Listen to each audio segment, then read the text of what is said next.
पता है बंधुओं, जीवन में कथा तो सब सुनाना चाहते हैं, कथा सबके पास है, लेकिन कोई संतों के पास कथा सुनने के उद्देश्य से जाता ही नहीं। वह जाता है अपनी व्यथा को सुनाने, अपने कष्टों को सुनाने, अपने तकलीफों को सुनाने, अपने रोना धोना सुनाने जाता है। संतों के समक्ष जब भी जाएं तो भगवान के चरित्र को सुनने की अभिलाषा प्रकट करें। जब जाएंगे तो संत जो है अपने वाणी से वही निश्रित होगा, वही निश्रित करेगा जो जगत के कल्याण के लिए होगा, जो आपके कल्याण के लिए होगा, जो सबके कल्याण के लिए होगा।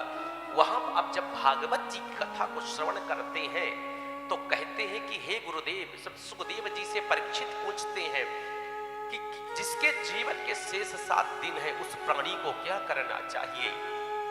देखिए, पात्रता बहुत बड़ी चीज होती है कि पूछने वाला कैसे पूछ रहा है, ये उसकी मनस्थिति यहां प्रकट हो जाती है कि व्यक्ति का भाव कैसा है। कहते हैं ना, एक जवान ऐसे गोडाउन है कि जब तक खुलते नहीं तब तक आदमी का पता नहीं चलता कि आदमी कैसा, बेईमान है कि अच्छा है।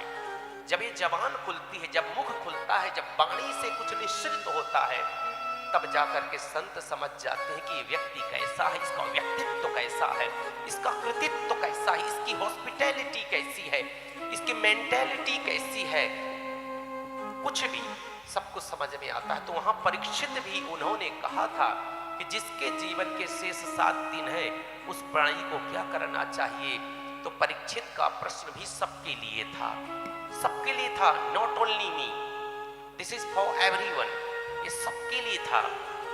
This is for you, this is for me, this is for everyone, ये आपके लिए था, मेरे लिए था, यह यूनिवर्सल था, ये सबके लिए था वो परीक्षित का प्रश्न। इसलिए सुखदेव जी ने परीक्षित को असली जो है श्रोता समझ करके सब कुछ प्रदान कर दिया। महाराज 7 दिनों में परीक्षित को मुक्त कर दिया और परीक्षित से पूछा, कहो राजन, अब आपको कैसे फील हो रहा है, कैसे अनुभव हो रहा है। तो परीक्षित ने कहा, गुरुदेव, मानो मुझे ऐसा लग रहा है कि लगता है मृत्यु आए और मैं मृत्यु का स्वागत कर दूं। मैं मृत्यु से मुझे डर नहीं लग रहा है, अब मानो मैंने मृत्यु को जीत लिया है। जब आप जैसा सतगुरुदेव मिल जाता है, जब आप जैसा मार्गदर्शक मिल जाता है, तो मेरे लिए, व्यक्तियों के लिए, समाज के लिए, इस दुनिया के लिए 7 दिन नहीं 7 क्षण काफी होते हैं मुक्त होने के लिए। और वही प्रश्न आज उचित वक्ता तो मिला है, उचित श्रोता मिला है।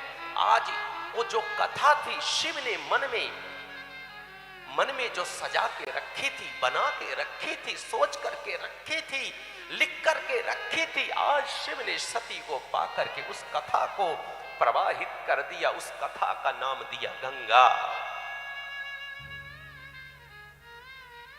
तो श्रोता कैसा है, श्रोता की मन स्थिति कैसी है, श्रोता के भाव कैसे हैं। श्रोता वो राम के प्रति, राघवों के प्रति, इष्ट के प्रति कितनी श्रद्धा है, कितनी नम्रता है। श्रद्धा है कि विश्वास है, कोई संशय तो नहीं है। संशय जब मां सती को हुआ तो शिव ने सती का परित्याग भी तो किया था। वहां से शुरुआत हुई। मैं मानता हूं कि समाज के अंदर, हमारे अंदर, मानवों के अंदर संशय होगा, संशय निश्चित रूप से होगा, लेकिन उस संशय को विनष्ट करने के लिए आपको सत्संग तो करना होगा ना। बिना सत्संग के जो है यह संशय जो है, संशय विहग उड़ावनिहारी, राम कथा सुंदर कर तारी।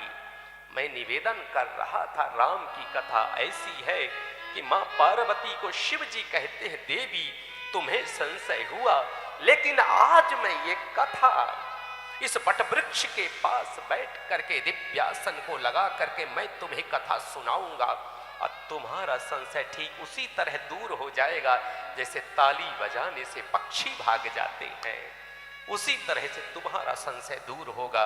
और शिव ने वस्तुतः एग्जैक्टली मां सती के, मां पार्वती के संशयों को दूर किया और पार्वती जी का संशय दूर हुआ।